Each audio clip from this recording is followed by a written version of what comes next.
Recording number 3. గోదా వైభవము. ఇది గోదాదేవికి ఇది 3వ రాత్రి, ఉపాలంబనము అని హెడ్డింగ్ పెట్టారు ఇక్కడ. ఈ రాత్రి ఆవిడ భావాల్లో కొన్ని మార్పులు కనపడతాయి. జీవుడికి ఈశ్వరుడికి మధ్యలో ఉన్న శృంగార రూపమైన మధుర భక్తి రస తరంగిణి, తరంగాలతో కూడినది తరంగిణి. అట్లాంటి శృంగార రసమే తరంగాలుగా ఉన్న భక్తి రసంలో ఈ భావన తరంగాల్లో కొంత తేడా తప్పకుండా కనబడుతుంది ఈ రోజులు గడిచే కొద్దీ. మొట్టమొదటి రాత్రి ఆవిడకి ఒక సంచలనాత్మకంగా గడిచిపోయింది. రెండవ రాత్రి ఒక ముగ్ధత్వంతో గడిచిపోయింది. మూడో రాత్రి రాగానే ఉపాలంబనము అని రాశారు. ఈ రాత్రి గోదాదేవి భావాల్లో, ఆ భావ లహరిలో కొన్ని మార్పులు కనపడ్డాయి. భావన తరంగాల్లో తేడా వచ్చింది. మూడో రోజు రాత్రి ఆవిడ చెలికత్తెలతో ఇలా అంటోందిట, ఇది చలికాలం కదా, స్వామికి చలేస్తుందేమో, చీకట్లో వెళ్ళి స్వామిని కౌగిలించుకుంటే చలి తీరి వెచ్చదనంతో సుఖపడతాడు గదా అని ఒక వెర్రి ఊహ పుట్టింది. తమ మనసులో తాపం తీర్చుకోవడానికి భక్తులు కృష్ణుణ్ణి చేరి కౌగలించుకోవాలని వ్యామోహపడుతూ కృష్ణుడే తన్ని ప్రేమించాడని, తాము కౌగలించుకుంటే ఆయన సుఖపడతాడని భావిస్తే ఇది బుద్ధిహీనతనే అనాలి కదా, దీన్ని వెర్రనే అనాలి కదా అని మళ్ళీ ఆవిడే అంటోంది. స్వామిని కౌగలించుకున్నప్పుడు నాలో ఉన్న తాపం వల్ల ఆయనకి చలి తీరుతుందని, ఆయన చల్లదనం వల్ల నా తాపం తీరుతుందని నేను అనుకుంటే ఇది ఇంకో తెలివి తక్కువ ఆలోచనే అవుతుంది కదా. నా భావాలు ఎటో ఎటో వెర్రి చిగుళ్ళు వేస్తున్నాయని నాకే అర్థమవుతోంది. మనకైతే ఆయన ఒక్కడే ప్రాణనాథుడు, కానీ మనలాంటి ప్రాణులు ఆయనకి ఎంతమంది ఉన్నారో. మనదేమో మమకార మార్గం, ఆయనదేమో మనసుల్ని పులకింపజేసే ప్రేమ మార్గము. ఈ రెండిటికి ఎలా పొంతన కుదురుతుంది? ఆయన దోవలోకే మనం వెళ్ళాలి, కానీ మన దోవలోకి ఆయన రావటం అవదు కదా. దేన్నైనా సరే మనకు స్వంతం అవ్వాలి అనేది మన మమకార భావం. మనకున్న దాన్ని ఇతరులకు పంచిపెట్టేదేమో ప్రేమతత్వం. తనలో ఉన్న నేను అనే ప్రజ్ఞను, ప్రేమను జీవులందరికీ పంచిపెట్టే పరమ ప్రేమమూర్తే దేవుడు. నేను అనే ప్రజ్ఞయే ప్రేమ స్వరూపం. కాబట్టి ప్రతి వ్యక్తికి అన్నిటికన్నా నేను అనగా తాను అంటేనే కదా ఇష్టం. ఆ ప్రేమతోనే అన్నిటినీ తనకే కావాలనుకుంటాడు మానవుడు. అన్నీ నాకే కావాలంటాడు. చివరకు దేవుడు కూడా నాకే కావాలి అని అనుకుంటాడు. నా దేవుడు నా స్వంతం అని అనుకుంటాడు.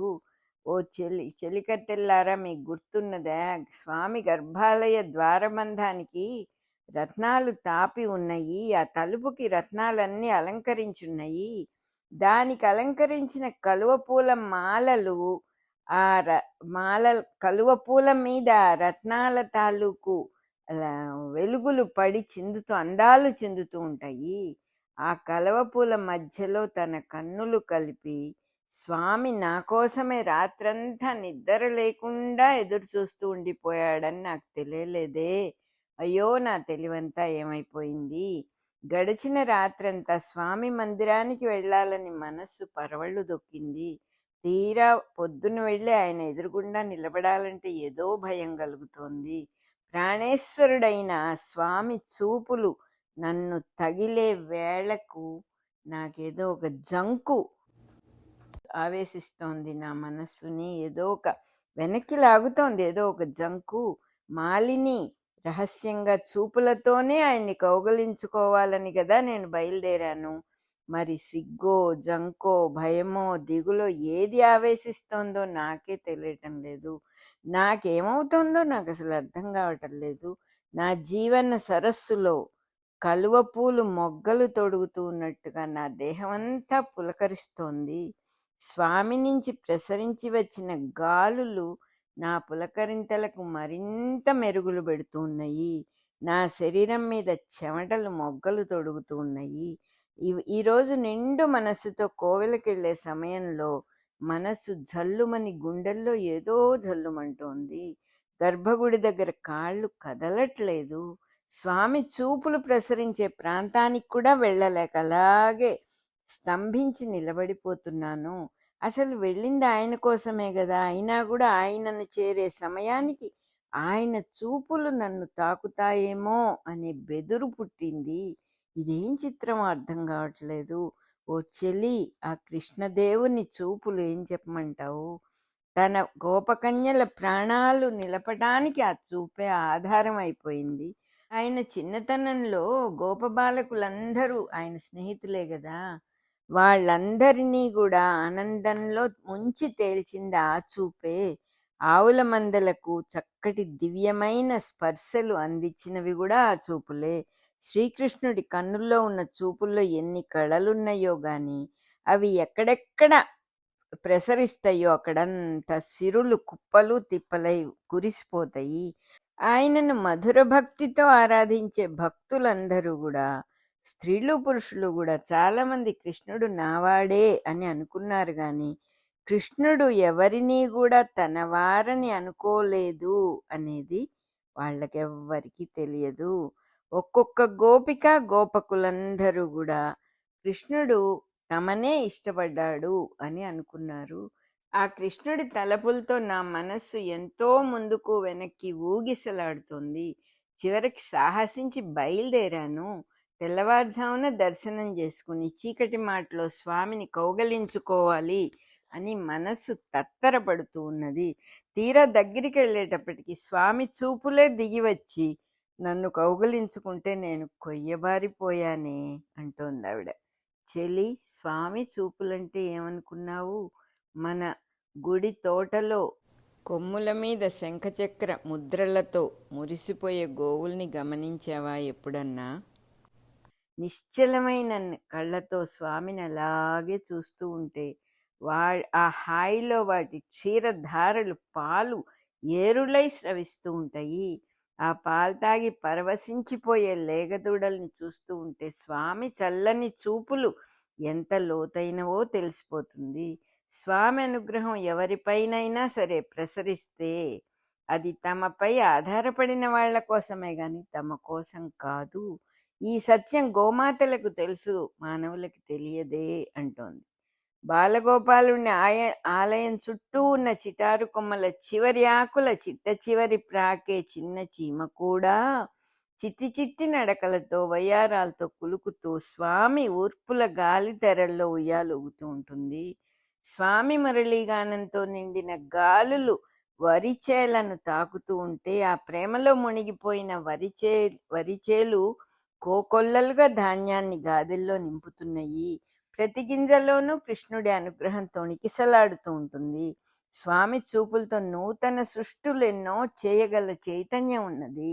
ఆ చూపుల్ని స్మరించి నేను మురిసిపోయిన క్షణాల్లో నేనే ఆ భూదేవినేమో అని అనిపిస్తూ ఉన్నది.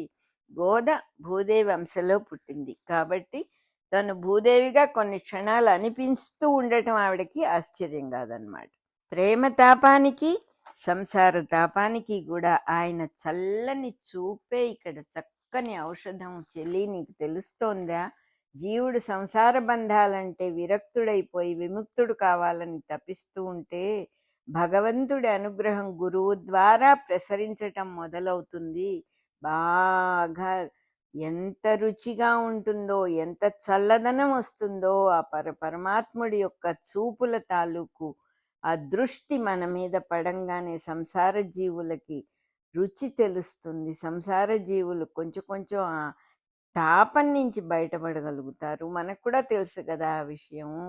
బాగా పరిణతి చెందిన పవిత్ర జీవులు మధుర భక్తి మార్గంలోకి మళ్ళుతారు. ఆ భావనే దేవుడంటే ప్రణయతాపంగా వ్యక్తమవుతుంది. తాను తపించిపోవటమే దేవుడికి సంతోషాన్ని కలిగిస్తుంది. ఆ విషయం గోదకి లీలగా క్షణకాలం అర్థమైందిట. ఇలా ఒకవైపు దివ్యత్వం స్ఫురిస్తుంది, మళ్ళీ తన ధోరణిలోకి తను వెళ్ళిపోతుంది. ఈ క్రమంగా స్వామిని గురించి తను కల్పించుకున్న లోకంలో నుంచి స్వామి తన కోసం కల్పించిన దివ్య లోకంలోనికి గోదాకుమారి క్రమక్రమంగా ప్రవేశిస్తూ ఉన్నదన్నమాట. ఈ క్రమ పరిణామంలో ఈ కావ్యం కూడా చక్కగా అర్థమవుతుంది అంటున్నారు. సఖి ఇంతకు ముందు కృష్ణుడిలా ఎంతమంది మనస్సుల్ని అపహరించాడో, వాడు చిత్తచోరుడు కదా, ఎంతమందికి మోహం పుట్టించాడో లెక్కే ఉండదు. ఎంతో మంది కన్నెల జీవితాలను మోసగించి ఆకర్షించి అంతులేని విరహంలో ముంచి సముద్రపు మున్నీటి సుడిగుండాల్లో మునకలు పెట్టించాడు గదే ఆ చిలిపి గోపాలుడు. ఆ గోపికలందరూ నిజంగా ఎంత అమాయకులో గదా. ఓ చెలి, గట్టిగా ఒక హెచ్చరిక చెబుతున్నాను. ఈ కృష్ణుడు శృంగార నీతికే గురుస్థానంలో ఉన్నవాడు. అందరిలోకి శృంగార నీతిలో గురువే ఆయన. గోపవనితలందరినీ మోహింపజేశాడు. ఆ బృందావనపు అందాల రాశి అయిన గోపబాలుణ్ణి స్మరించనే వద్దమ్మా. ప్రేమించి వెర్రెత్తిపోతాం మనం. పగలు రాత్రి నిద్ర పట్టకుండా చేస్తాడు. ఆయనకు వేరే ఏమైనా పనుందా ఏమిటి? కన్ను మూత పడకుండా మన కళ్ళల్లోకి చూస్తూనే ఉంటాడు. మన కళ్ళను, మనస్సును, మమకారాన్ని అన్నిటినీ తనలోనే నిలిపి ఉంచుతాడు. చివరికి ఏం చేస్తాడో ఎవ్వరికీ తెలియదు. ఈ గోపాలుని మంత్రశక్తి ఎట్లాంటిదో ఆ మహా చెడ్డది సుమా. అది కొంచెంగా మనలోకి ప్రవేశిస్తుంది. ఒక విత్తనంలాగా మనలో ప్రవేశించిన మంత్రశక్తి మనస్సు నల్లకల్లోలంగా మధించి పడేస్తుంది. కడగంటి చూపులతో చిరునవ్వులన్నీ చిలకరిస్తూ కోటి మన్మధుల్ని పుట్టిస్తుంది. విరహం అనే అగ్నిని రగిలించి గుండె అనే కుండలో మనస్సు అనే గుమ్మపాలు మరగబెడతాడే ఆ నల్లనివాడు. ఆయన చల్లని చూపులు తాకంగానే ఆ పాలు తోడుకుని గడ్డ పెరుగైపోతాయి. ఇంక జీవితం కదలదు. చల్లని అంటే చల్ల అని అర్థం. ఈ చల్లని మజ్జిగని చిలికి చిలికి చిలికి మధించి మధించి మధించి వెన్న బయటికి తీస్తాడు. ఆ నవనీతమే ఇష్టం వాడికి. ఆ మన మనస్సుని మధించి ఆయన తప్ప వేరే ఎవరూ లేకుండా చేసిన ఆ నవనీతము, కొత్తగా తీయబడిన నవనీతమే ఆయనకి ఎక్కువ ఇష్టము అని అర్థమవుతోంది. గుండెల్లో ఉన్న తాపమే కవ్వమైపోతుంది. రాత్రింపగళ్ళు మీగడ పెరుగుని మధించి మధించి మీగడలో నుంచి వెన్ననంతా బయటికి లాగి, ఈ వెన్న దొంగలో ఉన్న మర్మం మీకు అర్థమైందా? వాడు ఏం చేస్తున్నాడు? మన ఇతరుల మనస్సుల్లో దూరి పాలనే మనస్సుల్ని మరగబెట్టి తోడుబెట్టి మీగడ తీసి మధించి వెన్న తీసుకొని తినాలా? ఇంత తాపత్రయమా వీడికి? ఇంత కక్కుర్తా వీడికి? ఈ నవనీతం కోసం మన హృదయాలనే ఇళ్లల్లో రాత్రిపూట దూరుతూ ఉంటాడు. వీడికి ఇంకేం పని లేదా? ఇక వీడి మిత్రులు చూద్దామా? వాళ్ళు అట్లాంటి వాళ్లే. దొంగ బుద్ధి ఒక మిత్రుడు, చీకటి మరో మిత్రుడు. అన్ని మార్గాలు మూసినా లోపలికి ఎలా దూరుతాడో తెలియదు కదా. సఖీ, ఇది ఎవరిల్లు అని చూడడు. ఎవరి ఇల్లైనా తన ఇల్లుగానే చొరవగా దూరిపోతాడు.